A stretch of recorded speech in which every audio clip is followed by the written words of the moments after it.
இன்றைக்கி நம்ம தோட்டத்தில் அடுத்ததாக வெண்டைக்காய் செடி பற்றி பார்க்க போகிறோம். அதே நம்ம அவரைக்காய் செடி பார்த்த அடுத்ததுலேயே வெண்டைக்காயும் கொஞ்சம் லைன் போட்டிருக்கிறோம், 3 லைன் போட்டிருக்கிறோம். இப்போ செடியோட வளர்ச்சி எப்படி இருக்குதுங்கிறத பார்க்கலாம். இந்த செடியோட வளர்ச்சிக்கு முதல் காரணமே என்னென்னா நம்ம ஆட்டுக்கொப்பை போட்டது தான். பாருங்கள், இப்போ இது கரெக்டாக இந்த செடி வச்சு 46 நாள் ஆச்சு. அதாவது விதையாக போட்டு 46 நாள் ஆச்சு. இது மெயின் கிளையில் இந்த தடிமன் பாருங்கள் எப்படி இருக்குதுன்னு. எவ்வளவு 46 நாளில் எந்த அளவுக்கு நல்லா ஸ்ட்ராங்காக வந்திருக்குது.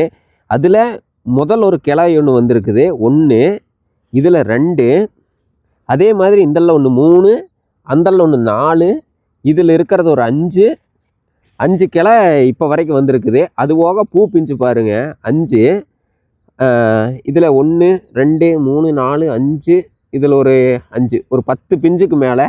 இதில் ஒரு 5 பிஞ்சு, 10, 15, 20, 25.